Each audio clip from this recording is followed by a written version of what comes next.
Grace Miller saw the danger before the millionaire saw his daughter was gone. On the upper deck of the Ivory Meridian, 3 miles off Newport Harbor, the night looked too beautiful to be hiding anything. Gold lights ran along the railings. Crystal glasses shimmered on white tablecloths. A soft jazz trio played near the aft lounge while the Atlantic moved in dark, patient waves around the yacht. Every guest seemed polished, expensive, and certain that nothing bad could happen in a place that cost this much to enter. Grace stood near the service station with a silver tray balanced against her hip, her blonde hair tied back with a wine-red ribbon, her white service shirt crisp beneath a black apron. She was 27, pale-skinned, quiet, and almost invisible in the way good servers were expected to be invisible. She noticed the things others missed. A glass placed too close to an elbow. A child's silence turning too long. A door left half open where it should have been locked. Across the deck, William Hartwell stood beneath the warm lights in an ivory blazer, sharp blue eyes fixed on a cluster of investors laughing at his latest remark. At 43, he owned Hartwell Marine Holdings, a company built on luxury yachts, floating resorts, private docks, and the kind of security systems wealthy families trusted without ever asking how they worked. He loved control. He loved clean schedules, quiet staff, perfect angles for photographs, and people who understood their place before he had to remind them. His 7-year-old daughter, Sophie, was supposed to be in the children's lounge with her nanny, away from the contract talk and champagne noise. Grace had seen Sophie earlier in a pale blue dress, sitting alone near a window with a small stuffed rabbit in her lap, watching adults move around her as if she were part of the furniture. She had not been causing trouble. She had only been looking for someone to see her. Then, just after 9 o'clock, Grace saw a small white dog slip past the velvet rope near the side passage leading to the auxiliary deck. A moment later, Sophie followed it. No nanny. No security guard. No adult looking up. Grace's eyes moved to the safety door. It was open. The wind had shifted from the east, stronger now, pushing napkins across the tables and making the champagne glasses tremble on her tray. Beyond that door, the auxiliary deck was narrower, darker, and still damp from sea spray. Grace stepped toward the event manager. Sophie Hartwell just went through that passage, she said quietly. The manager did not turn all the way around. The nanny has her. No, Grace said. She is alone. The manager's face tightened, not with concern first, but with fear of interrupting William. Do not create a scene. Mr. Hartwell has security for that. Grace looked back. Sophie's pale blue dress flashed once beyond the doorway, then disappeared. Grace crossed the deck toward William. He noticed her only when she stood close enough to interrupt the investor's circle. His smile cooled. Yes. Grace kept her voice low. Sir, your daughter is near the auxiliary deck rail. The safety door is open, and the floor may be wet. William glanced at her uniform before he looked at her face. 1 second. Less. Miss, I hired people to watch my daughter, he said. I hired you to serve. The words landed cleanly. A few guests looked away. Grace did not. She only lowered the silver tray onto the nearest table. One glass chimed softly against another. Then she turned toward the open passage, where the wind had begun to rise. Grace walked away from William Hartwell before he could decide whether to be offended. She did not hurry. Hurrying would make people turn. Hurrying would make Sophie look back too quickly. Children near danger did not need panic thrown at them from across a deck. They needed a voice that sounded like safety. The wind pushed against Grace's apron as she crossed the upper deck, slipping past a photographer, 2 investors, and a waiter carrying desserts toward the lounge. Behind her, William's conversation had not fully resumed. She could feel his attention follow her, sharp and annoyed, as if her disobedience had become a stain on the evening. Good. Let him watch. The auxiliary passage was narrow, lined with polished steel and rope lights that glowed faintly blue. At the entrance, a brass sign read crew access during events, yet the safety latch hung open. Grace slowed. The small white dog appeared near the far corner, tail tucked, sniffing at a coiled rope. Beyond it, Sophie stood near the rail in her pale blue dress, one hand holding her stuffed rabbit, the other reaching toward the dog, as if trying to coax it back inside. The floor beneath her glittered with sea spray. Not flooded, not dramatic, just slick enough for one wrong step. Grace felt her breath settle lower in her chest. Sophie, she called softly. The girl turned halfway. Is he yours? Her voice was small, almost embarrassed, as if she had been caught doing something wrong when she had only been trying to help. Grace smiled gently and held up a folded white service cloth. "No, honey, but I think he likes napkins more than people." Sophie looked at the cloth, then at the dog. The dog perked up. Grace took one slow step forward. "I am going to show him this, and you can help me bring him back where it is warm." Sophie nodded, but her shoes shifted on the damp deck. Her balance wavered. Grace did not gasp. She did not say be careful.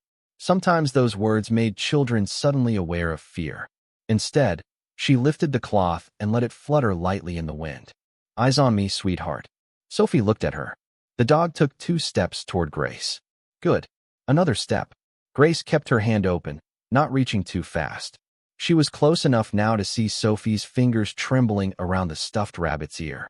The girl was not careless. She was scared and trying to be brave. Behind them, a heavier set of footsteps entered the passage. "William." "Sophie." His voice cracked through the quiet. Not loud, but wrong for the moment. Sophie flinched. Her heels slid half an inch. Grace moved at once, smooth and low, closing the last few feet between them.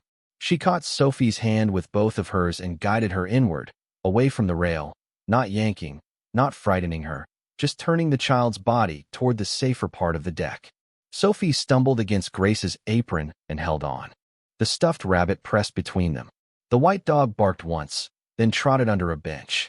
William stopped at the doorway. His ivory blazer caught the blue light, but his face had gone pale. For 1 second, he did not look like the owner of a company or the host of a floating empire. He looked like a father who had arrived after the wrong person had already done the right thing. Grace crouched to Sophie's level, keeping one hand around the child's small fingers. "You did well," she said. "You were trying to help the dog. That was kind." Sophie's eyes shone, but she did not cry. "I thought he was lost." "I know." Grace brushed a damp strand of hair from the girl's cheek. "But next time, you get an adult first.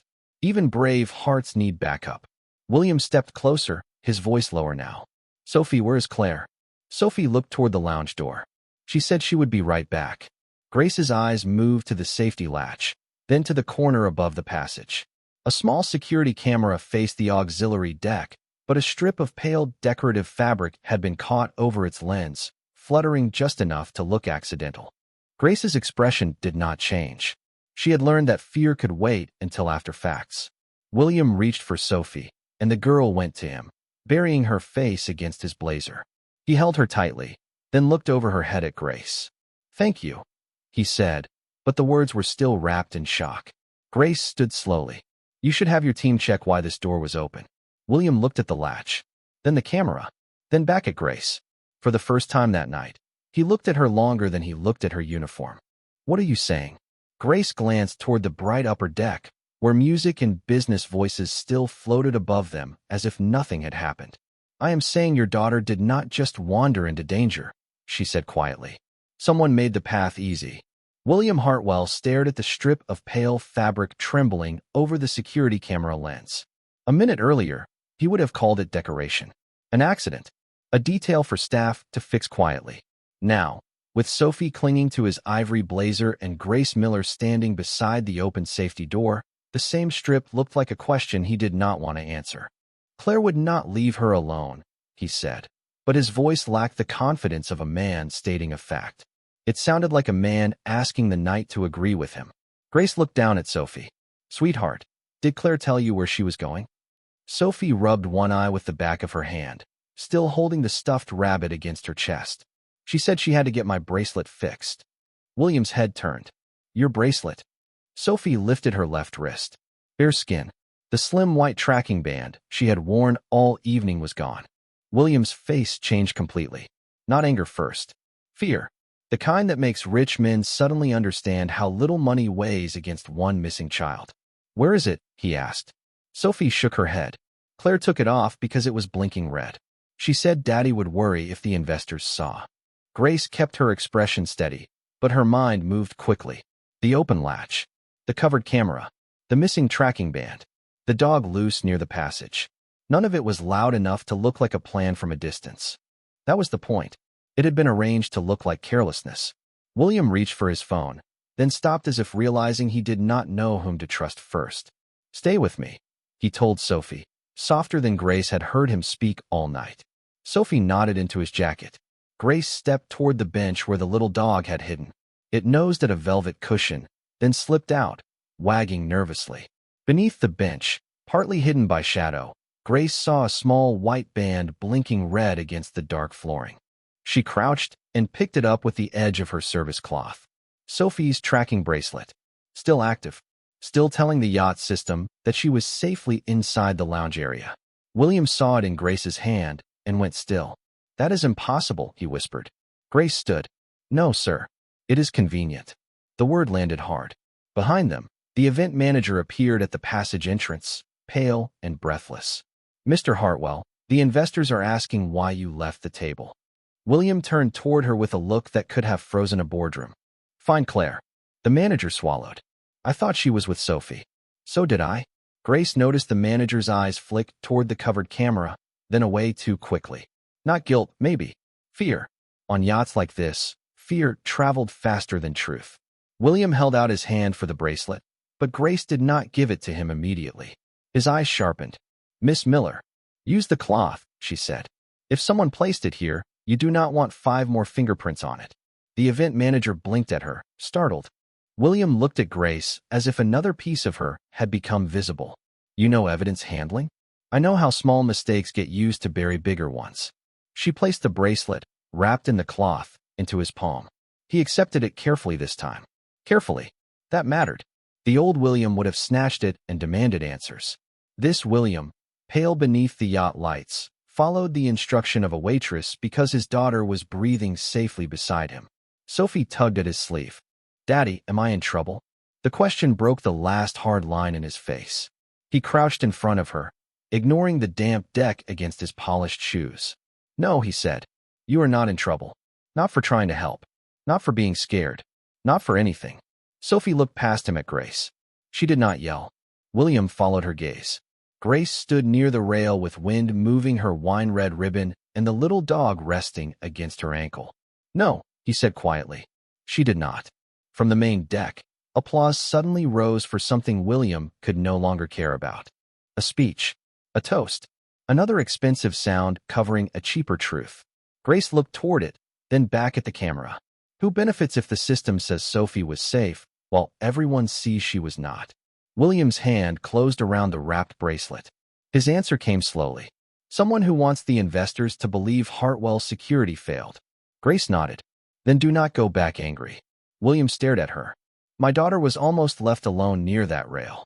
"Exactly," Grace said. "If you only punish the first person you see, you may miss the person who made sure you would." The wind moved between them. For the first time in his life, William Hartwell stood on his own yacht, holding his daughter with one arm and a waitress's warning with the other, and understood that control was not the same as protection.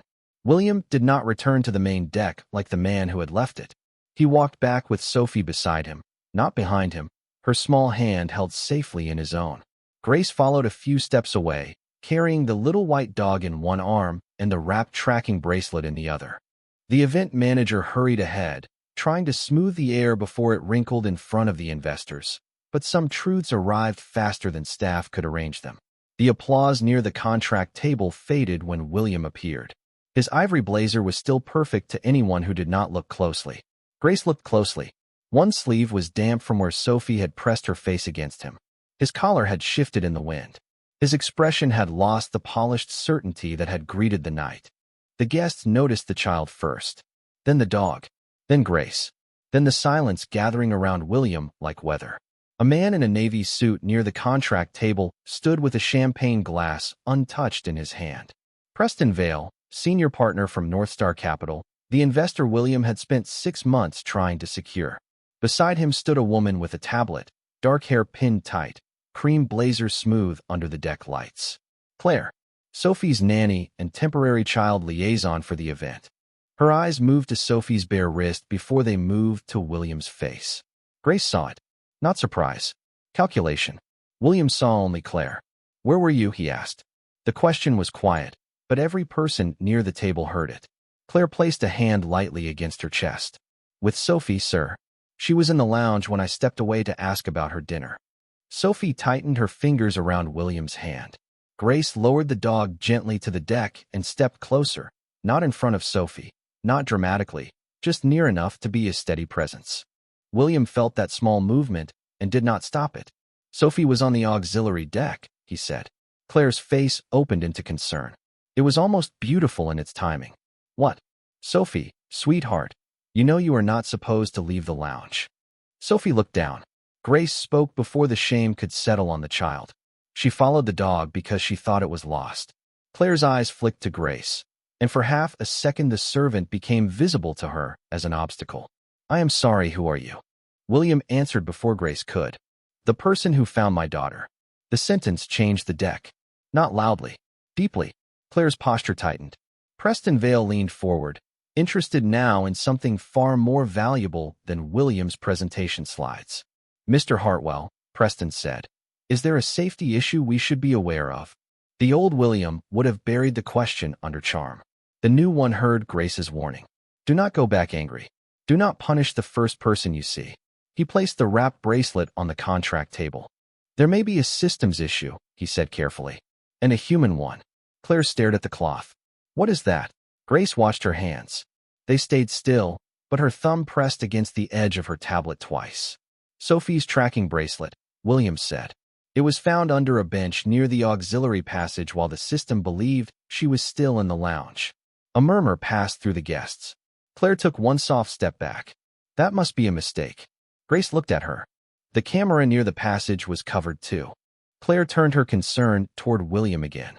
Sir, yacht decorations shift in the wind all the time. I can pull the footage and file a report. No, William said. The captain will pull the footage. Claire's mouth closed. Preston set down his champagne glass. William, before we proceed with signing, I would like clarity on whether Hartwell Security can distinguish between a child being safe and a bracelet being safe. The words were polite. They cut clean. William looked at Sophie, then at Grace, then at the closed contract folder waiting beneath the lights. He had built his fortune on systems people trusted. Tonight, a waitress had trusted her eyes more than his system, and his daughter was standing beside him because of it. Grace moved only slightly, but he felt her presence like a quiet instruction. Tell the truth before the truth is forced out of you. William turned to the captain near the helm door. Seal the lounge logs. Secure the auxiliary camera. Ask the crew not to leave the vessel until we dock. Claire's face paled. William, that sounds excessive. He looked at her at last. Really looked. So did ignoring a waitress, he said. Claire's face held its composure for 1 second longer than her eyes did. Her mouth stayed soft, almost wounded, but her eyes moved too quickly. Bracelet. Camera. Captain. Preston Vale. Grace watched each movement as if reading a sentence written between blinks. William had seen boardroom lies for 20 years, but he had missed the smaller kind, the polished kind, the kind that wore a staff badge and spoke in gentle tones around a child. Sophie stood close to his side, the stuffed rabbit tucked beneath one arm, her bare wrist turned inward as if she had done something wrong by losing what someone else had removed. Grace noticed and stepped nearer. Sophie, she said softly, may I ask you something? William looked down at his daughter. Only if you want to answer. The difference in his voice made Grace glance at him. Earlier, he had commanded the room like an owner. Now he was asking permission from a 7-year-old. That was not weakness.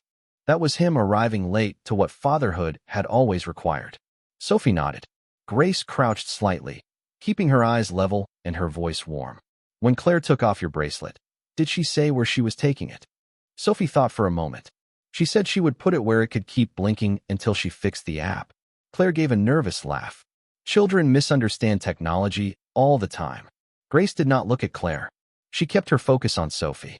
Did she say anything about the dog? Sophie's fingers tightened around the stuffed rabbit. She said the puppy was scared of the music.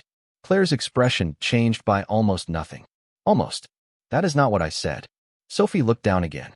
William felt the child shrink beside him, and something in him turned cold. Not loud cold. Clear cold. Do not correct her memory to protect your version of it, he said. Claire went still. The deck went with her. Preston Vale folded his hands in front of him. Miss Miller, he said, you seem to have noticed the sequence clearly. Please continue. Grace stood. She did not enjoy being centered. She had spent most of her life doing necessary things at the edge of rooms. But a child had been made to doubt herself in front of adults, and that changed the cost of silence. The dog passed the safety rope first, she said. Sophie followed because she thought it needed help. The auxiliary door was unlatched. The camera was covered. The bracelet was under a bench near the passage, still active. That made the system believe Sophie was safe in the lounge while her body was somewhere else. Preston's eyes moved to William. That is not a technology failure. That is a trust failure. William accepted the words without defense. Claire's hand tightened around the tablet. This is absurd. I have worked with Mr. Hartwell's family for months. I would never put Sophie at risk. No one said risk had to look dramatic, Grace replied. Sometimes it looks like leaving a door open and trusting everyone else to call it an accident. Claire's face flushed. The captain returned from the helm door with a crew supervisor beside him. Mr. Hartwell, he said. The lounge access log shows Claire's badge exiting at 9:02. Sophie's bracelet remained inside the lounge signal zone. The auxiliary camera lost visibility at 9:05. William's hand closed gently around Sophie's. And Claire. The captain looked at the tablet in Claire's arms. Her staff device connected to the auxiliary camera panel at 9:04. Claire inhaled sharply. I was checking a notification. Grace looked toward the VIP table where Preston's assistant had been standing earlier, a man with silver cufflinks and a phone he had not put down all night. He was no longer there. On his chair lay a folded napkin from the same pale fabric that had covered the camera. Mr. Hartwell, Grace said quietly. Claire may not be the only person you need to ask. Preston turned. William followed Grace's gaze. The empty chair did what shouting could not. It made everyone look. The captain spoke into his radio, calm and firm, asking crew to locate the missing assistant without alarming guests.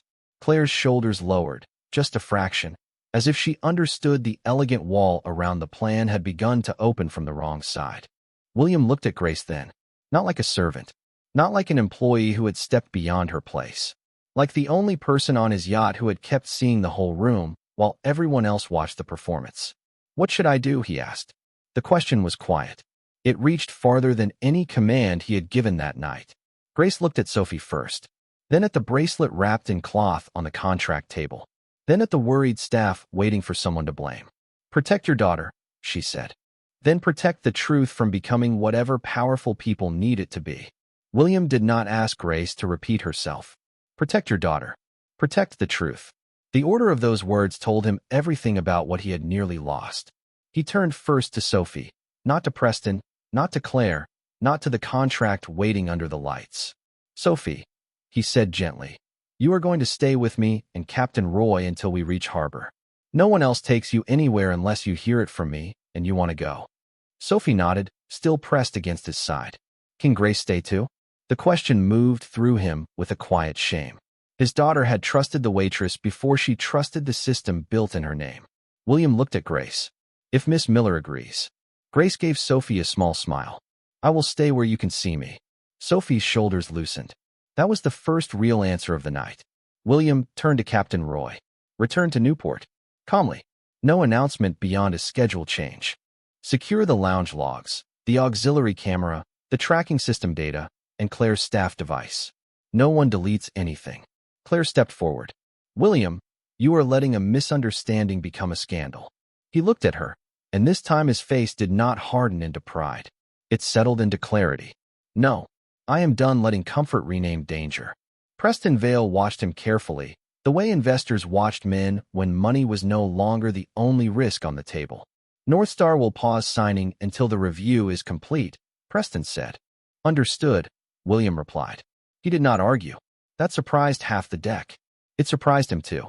Earlier that evening, he would have fought for the appearance of control. Now the appearance disgusted him.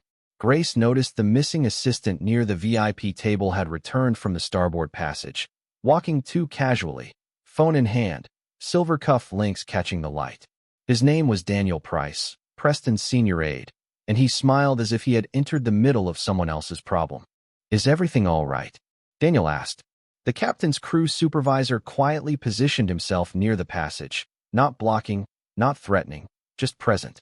Grace looked at Daniel's shoes, damp at the edges. The auxiliary deck had left the same fine spray on her own black shoes.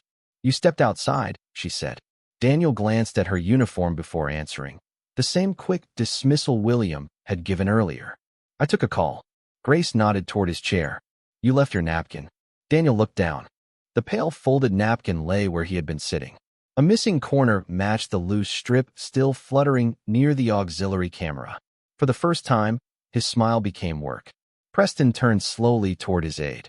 Daniel. Daniel lifted both hands slightly. This is ridiculous. A torn napkin proves nothing. No, Grace said. But the camera log might. And the tracking bracelet. And the time you left the table. William felt anger rise, but Grace's earlier warning held it back like a hand against his chest. If you only punish the visible mistake, you may miss the invisible cause. He breathed once. Captain, document the napkin. Then ask Mr. Price to remain on deck until we dock. Daniel's eyes moved to Preston. You cannot be serious. Preston did not save him. I am very serious. Claire's composure began to thin. I did not know what he planned. The words came too fast. The deck became absolutely still. Daniel turned toward her with a look that said more than denial could have. Sophie pressed closer to William. Grace stepped half a pace toward the child, instinctive, steady. William saw it. He also saw Claire realize she had spoken herself into the room she had been trying to escape. What did he plan? William asked. Claire looked at the investors, the crew, the guests, and finally at Sophie. Her voice dropped. Only a scare.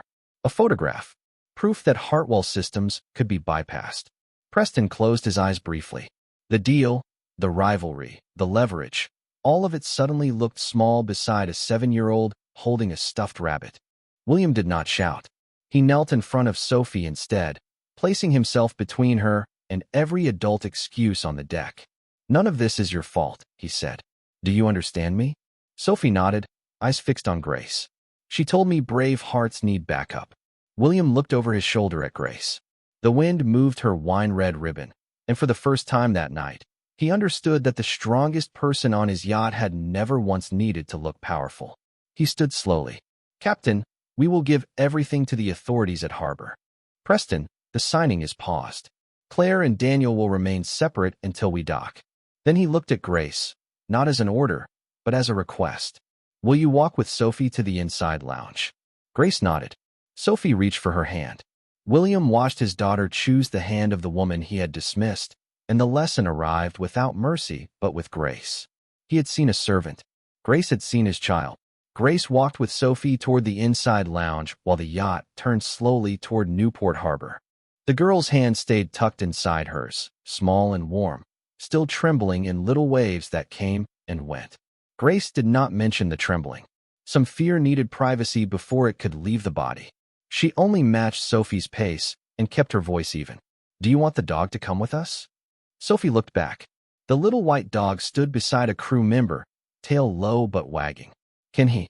I think he caused enough trouble to earn a blanket and some water. Sophie almost smiled. Almost was enough.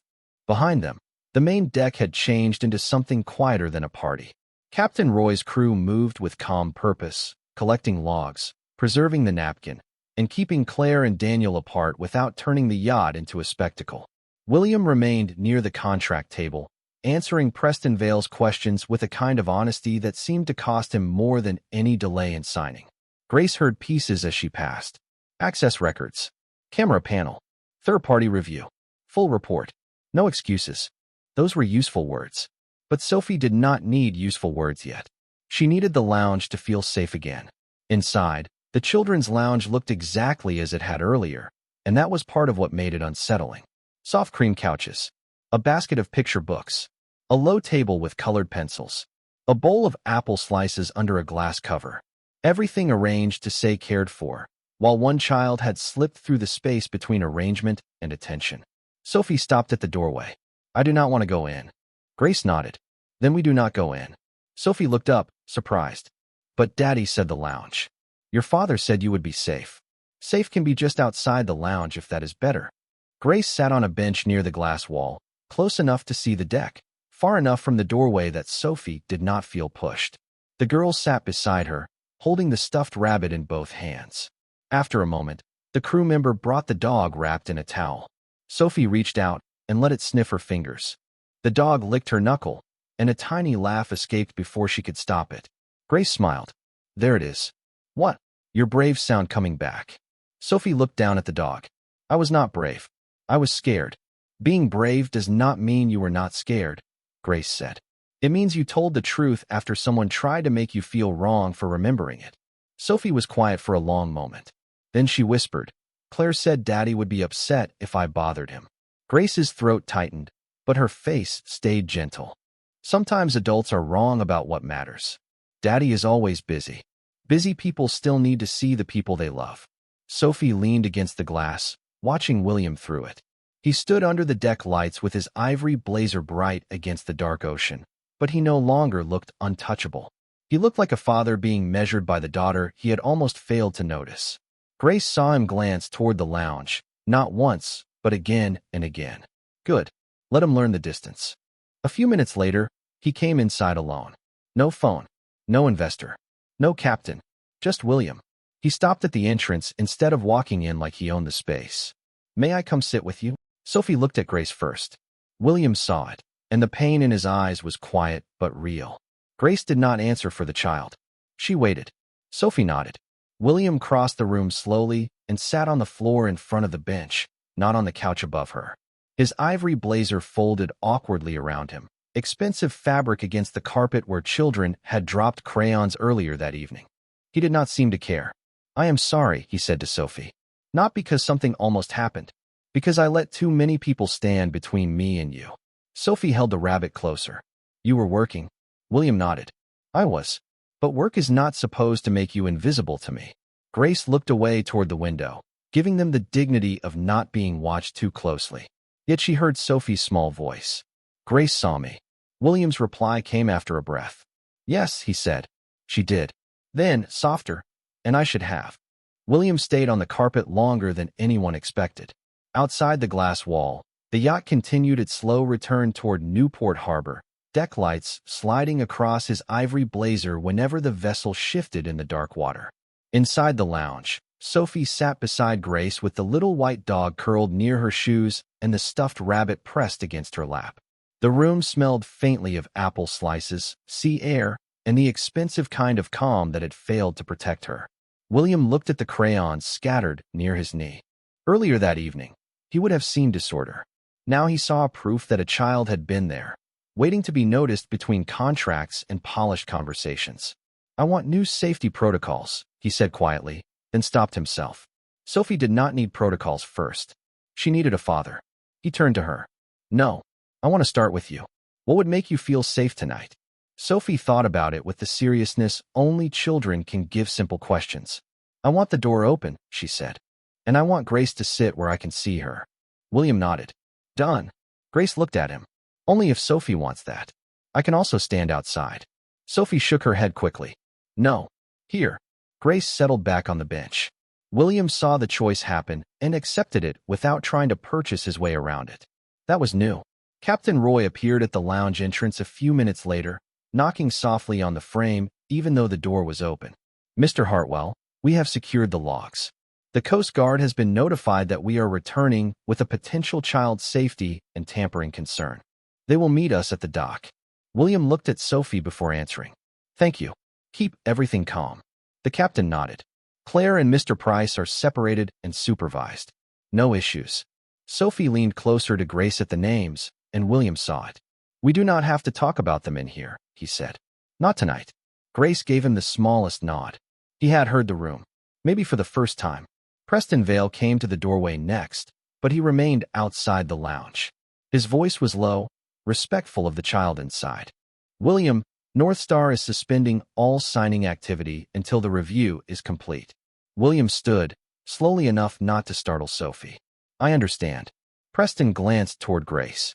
And I would like Miss Miller's statement included in the independent review. William did not bristle at the idea of a waitress becoming part of the official record.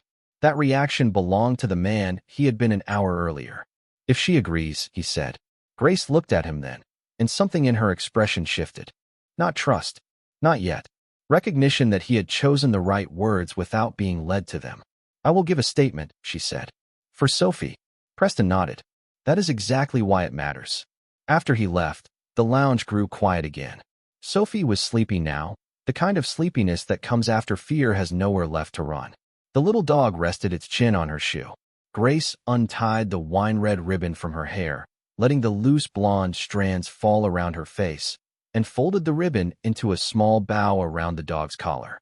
Sophie smiled for the first time fully. "He looks fancy. Very fancy," Grace said. "Almost ready for a contract dinner." Sophie giggled, soft but real. William watched the ribbon move gently as the dog breathed, bright red against white fur. A small, ordinary kindness. No cameras. No applause. No one to impress. He realized then that Grace had never tried to take control of the night. She had only kept returning attention to the person who needed it most. That was why her calm had felt stronger than his authority. Authority pointed outward. Care noticed inward. When the harbor lights appeared through the glass, Sophie's eyes were half closed. William sat beside her on the floor again, not too close, not too far. "Grace," he said quietly. She turned. "Yes, sir." The words "sir" landed differently now. He almost asked her not to use it, then understood that would be about his comfort, not hers. "Earlier, when you came to me, I saw your uniform before I heard your warning." Grace's face remained composed. "Most people do. That does not excuse it." "No," she said. "It explains why people miss things." William absorbed that. Outside, the yacht horn gave one low, careful sound as Newport Harbor opened ahead. Sophie stirred, her hand reaching for his sleeve. He gave it to her, and she held on. Grace looked at the child, then at the father, and said nothing. Some lessons did not need another sentence. They only needed to be lived correctly from the next moment forward. The Ivory Meridian eased into Newport Harbor under a ceiling of quiet stars, its golden deck lights softening as the dock lamps came into view. The party was over long before the yacht touched the slip. Guests stood in small groups without champagne in their hands. Investors spoke in low voices. Crew members moved with careful purpose, no longer pretending the evening had been elegant, because elegance had failed the moment a child became invisible inside it. Sophie slept against William Hartwell's side in the inside lounge, one hand still curled around his sleeve, the stuffed rabbit tucked beneath her chin. The little white dog rested on the floor with Grace's wine-red ribbon tied around its collar, breathing softly as if it had never been part of anything larger than a child's attempt to help. Grace sat near the open door, her blonde hair loose now, her white service shirt slightly wrinkled from the wind, her black apron still neat. She watched the harbor approach through the glass and felt the long release that came after danger had passed, but truth had not yet finished its work. When the yacht docked, Captain Roy met the Coast Guard officers and local authorities at the gangway with the preserved logs, the wrapped tracking bracelet, the camera report, and the sealed staff devices. Claire stood separately near the forward lounge, pale and silent. Daniel Price stood on the opposite side of the deck, watched by two crew supervisors and avoided by the very investors who had once relied on his polished efficiency. No one shouted. No one needed to. The evidence spoke in calm order. Preston Vale stepped off the yacht first, then turned back to William. "North Star will cooperate with the review," he said. "The signing remains suspended." William nodded. "It should." Preston looked at Grace through the lounge window. "Make sure her statement is included without being softened." William followed his gaze. "It will be." "And William," Preston added, "your systems did not save your daughter tonight."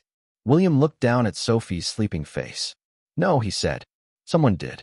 The words stayed with him as Preston walked down the dock. A few minutes later, Sophie stirred awake when the medic asked to check her one more time. She sat up slowly, rubbing her eyes. "Are we home?" William brushed a loose strand of hair from her cheek. "Almost." Sophie looked across the room. "Grace." "I am here, honey." Sophie reached for the tracking bracelet, now sealed safely in a clear evidence pouch on the table. "Can I give it to you?"